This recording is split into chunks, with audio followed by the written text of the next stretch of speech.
My former horrid coworker used her position to power trip me and try to get me fired from my job. Now she reports to me, and I am going to do my dream revenge. Several years ago, I worked with the most spiteful, troublemaking woman, Mary. She and I applied for the same promotion, and she got it. I was okay with not getting the job because it really wasn't part of my planned career path. I just wanted the extra money. She was not in my command, but she seemed to think her promotion gave her the right to treat me badly.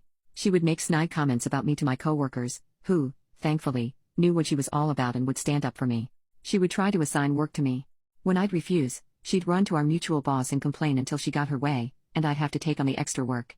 I had suspected for a while that she was telling our boss lies about me but had no proof, so I just kept my mouth shut. Eventually, I was promoted to another department. In the days before I went to my new job, it was apparent that someone was sabotaging my work. Data was changed on files I was working on, etc. Of course, I suspected her but, again, had no proof. It all came to a head when she announced to the entire office that I was actually the one who was sabotaging the computer system. Of course, nobody believed her, but it upset me. It got so bad that I arranged to go to my new job earlier than originally planned. Mary and I would have to work together for the next several years on projects. I spoke to her as little as possible and see ya was my motto. It was awkward but manageable. During that time, I received several promotions and ended up as the director of my department. There are about 50 people in my department, and I have contact only with the supervisors. I guess I'm known as the one to give problems to employees, but I was very surprised when HR approached me about taking on Mary because she was about to be fired in her current job.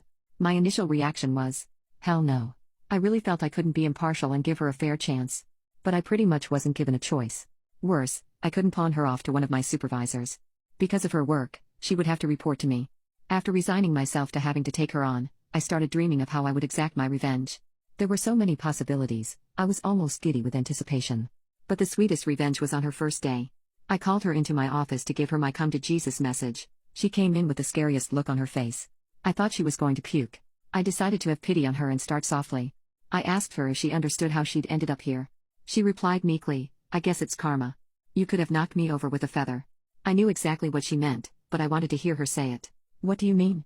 I asked. She then proceeded to apologize for everything she'd done to me, including spreading lies and sabotaging herself. I was about ready to admit defeat in the revenge game, but then I thought of the very best next step. I told her ever so calmly, you know that you could be fired for that. I let that sink in until I saw the beads of sweat on her forehead. Then I said, but I'm not going to do that. Instead, you are going to decide your fate at this company. You will not be able to blame me for what happens to you because it will be up to you to succeed or fail. It felt so much better than using my power over her to get my revenge. She's still working for me, but I don't think that will last much longer.